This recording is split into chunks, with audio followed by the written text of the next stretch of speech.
எல்லாருக்கும் வணக்கம். மீண்டும் மெய்ப்பொருள் காண்க தளத்திற்கு எல்லாரையும் நான் வரவேற்கிறேங்க. இன்றைக்கு அப்டேட்ஸ்குள்ள போயிடலாம். ஃபர்ஸ்ட் பயோகான் எடுத்துக்கிட்டோம்னா, கம்பெனியோட எம்டி சிஇஓ சித்தார்த் மிட்டல் அவர்கள் என்ன சொல்றாங்க, இந்த 4500 crore ஃபண்ட் ரைஸ் மூலமா அவங்களோட பெர்சன்டேஜ் ஆஃப் ஸ்டேக், அதாவது பயோகான் பயாலஜிக்ஸ்ல பயோகான் லிமிட்டோட ஸ்டேக்கை 72% இருந்து 79% இன்க்ரீஸ் பண்ணியிருக்கோம் அப்படின்னு சொல்றாங்க.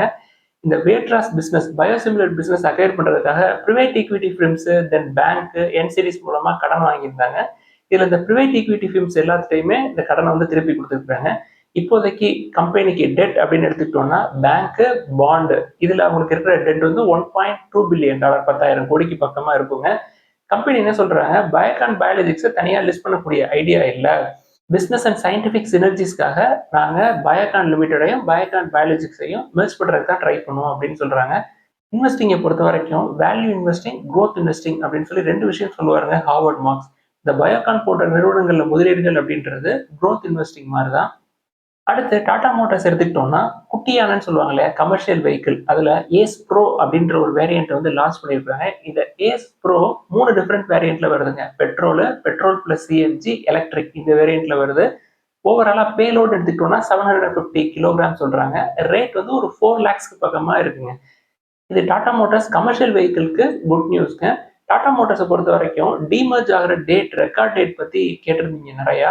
அவங்க சொன்னதே வந்து அக்டோபர், நவம்பர், டிசம்பர்ல தான் டிமர்ஜ் பண்ணும் அப்படின்னு சொல்றாங்க. அதுக்கான ரெக்கார்ட் டேட் இன்னும் எதுவும் சொல்லலை.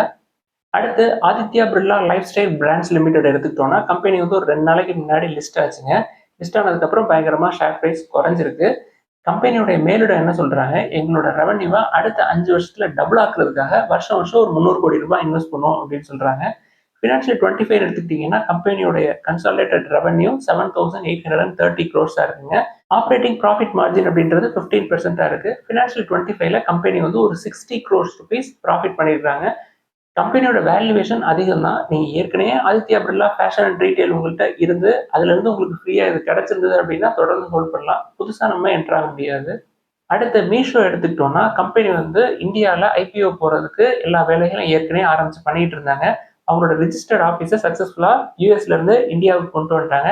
ஏற்கனவே க்ரோ, ரேசார் பே, ட்ரீம் ஸ்போர்ட்ஸ், செப்டோ, ஃபோன்பே இவங்கெல்லாம் என்னென்ன பண்ணாங்களோ அதே வேலையை தான் இவங்களும் பண்ணியிருக்காங்க. ரிஜிஸ்டர்ட் ஆஃபீஸ் இந்தியாவுக்கு வந்திருக்கு.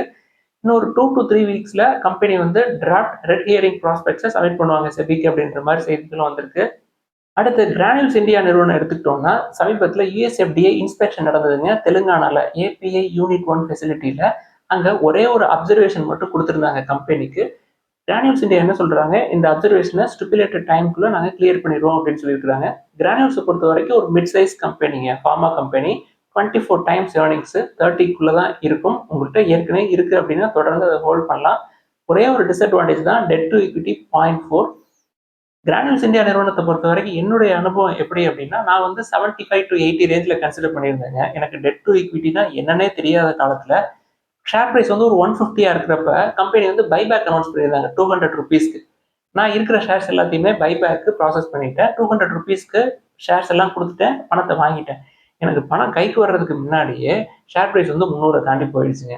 இந்த அனுபவத்துக்கு அப்புறம் தான் தனிப்பட்ட முறையில் நம்ம இனிமேல் பைபேக் போகவே கூடாது, நம்மளே ஷேர்ஸை வச்சுக்கணும் அப்படின்ற பாடம் எனக்கு கிடைச்சது. அடுத்து டிசிஎஸ் என்ன சொல்றாங்க, நெக்ஸ்ட் ஃபியூ இயர்ஸ்ல கம்பெனி வந்து ஒரு 4,500 crores இன்வெஸ்ட் பண்ணுவோம். எங்களோட ஃபுட் பிரிண்ட்ஸை அக்ராஸ் த இந்தியா சிக்னிஃபிகண்டா இன்னும் எக்ஸ்பேண்ட் பண்ணுவோம் அப்படின்னு சொல்லியிருக்காங்க. இந்த 4,500 crore எதுக்கு அப்படின்னா, புதுசா ஆஃபீஸ் போடுறதுக்கு, தென் லீஸ்டு ஸ்பேஸ் எடுக்கிறதுக்கு, தென் லாங் டேர்ம் இன்ஃப்ராஸ்ட்ரக்சர் டெவலப்மெண்ட்ஸ்க்காக அப்படின்னு சொல்றாங்க டிசிஎஸ். அடுத்து எஸ்பிஐ ஜெனரல் இன்சூரன்ஸ் எடுத்துக்கிட்டோம்னா, கம்பெனியோடைய ப்ரொமோட்டர் யார் அப்படின்னா எஸ்பிஐ தாங்க. 74% ஸ்டேக்கு ஸ்டேட் பேங்க் ஆஃப் இந்தியாட்ட தான் இருக்கு. ஒரு 2020 வாக்கில் வார்பக் பிங்கஸ் வந்து ஒரு 10% ஸ்டேக் வாங்கினாங்க. தென் பிரேம்ஜி இன்வெஸ்ட்மெண்ட்ஸ், அதாவது விப்ரோ நிறுவனத்தினுடைய சேர்மன் இருக்கார்ல அசீம் பிரேம்ஜி அவர்கள், அவங்க குடும்பம் வந்து ஒரு 16% ஸ்டேக் வாங்கியிருந்தாங்க 2020ல. இப்போ வார்பக் பிங்கஸ் வந்து ஒரு 10% ஸ்டேக்கை பிரேம்ஜி இன்வெஸ்ட்மெண்ட்ஸ்கிட்ட விற்கலாமா அப்படின்னு சொல்லி பேச்சுவார்த்தை நடத்திட்டு இருக்காங்க. வார்பக் பிங்கஸ் கொடுத்தாங்கன்னா பிரேம்ஜி இன்வெஸ்ட்மெண்ட்ஸ் அவங்களோட ஸ்டேக்கை 16%லேருந்து ஒரு 26% இன்க்ரீஸ் பண்ணிடுவாங்க. அடுத்து மிடில் ஈஸ்ட்ல இருக்கக்கூடிய டென்ஷன், தொடர்ந்து 12 நாள் போர் நடந்தது இல்லையா, இஸ்ரேல் ஈரான் போர், அது வந்து ஒரு முடிவுக்கு வந்திருக்குங்க. போரை நிப்பாட்டிக்கலாம் அப்படின்னு சொல்லி தற்காலிகமா ஒரு முடிவுக்கு வந்திருக்காங்க. ட்ரம்ப் அவர்கள் அதுக்கான கிரெடிட்டை எடுத்துக்கிட்டாரு. ஸோ போர் பதற்றம் கொஞ்சம் தணிஞ்சு அப்படின்னா பிரெண்ட் க்ரூட் விலை குறைஞ்சிருக்கும் இல்லையா, ஒரு பேரல் வந்து $69 குறைஞ்சிருக்குங்க.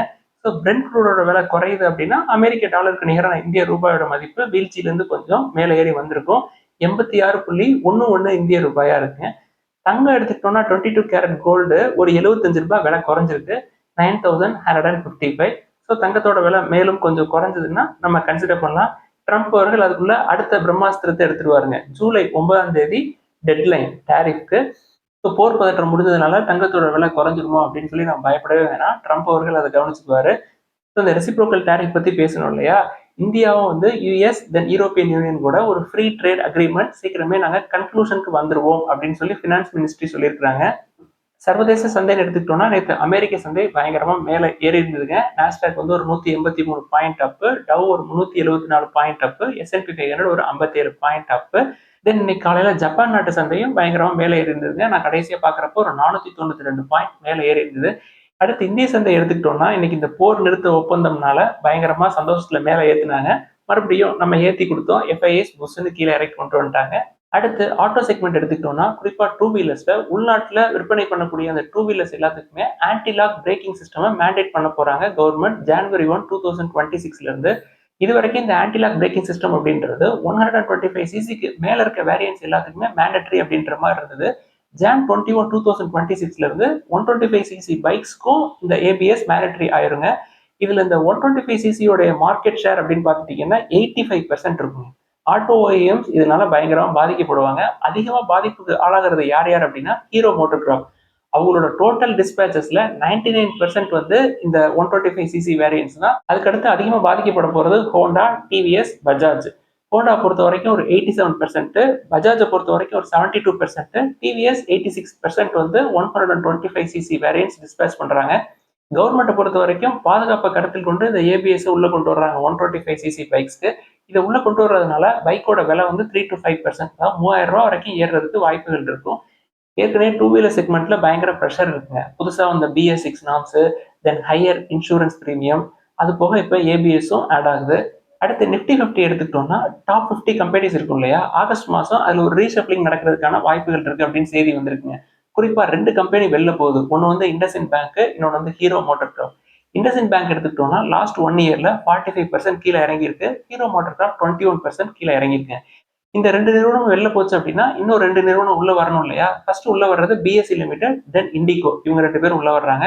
லாஸ்ட் 1 இயர்ல BSE லிமிடெட் ஒரு 225% ஏறி இருக்குங்க. இண்டிகோ ஒரு 26% மேலே ஏறி இருக்கு. வேல்யூவேஷன்ஸ் அப்படின்னு பார்த்தோம்னா BSE லிமிடெட் 85 டைம்ஸ் ஏர்னிங்ஸ்ங்க, இண்டிகோ 30 டைம்ஸ் ஏர்னிங்ஸ். ஸோ வெளியில போற 2 கம்பெனி இண்டஸ்இண்ட், ஹீரோ, இது ரெண்டுமே வந்து வேல்யூவேஷன் ரொம்ப கம்மி. ஹையர் வேல்யூவேஷன் கம்பெனிஸ் 2 உள்ள வருது. ஸோ ஓவரால் நிஃப்டி 50யோட வேல்யூவேஷன்ஸ் அதிகமாயிருங்க. அடுத்து டிவிஎஸ் மோட்டர் கம்பெனி எடுத்துக்கிட்டோம்னா HLX 150 5G அப்படின்ற வேரியண்ட்டை காங்கோல லான்ச் பண்ணிடுறாங்க. டிவிஎஸ் பொறுத்த வரைக்கும் ஆப்பிரிக்கன் மார்க்கெட்டுக்கு அவங்க 2013 என்டர் ஆயிட்டாங்க. ஆப்பிரிக்காவில் மட்டுமே 4 மில்லியன் யூசர்ஸ் இருக்கிறாங்க HLS சீரீஸ்க்கு.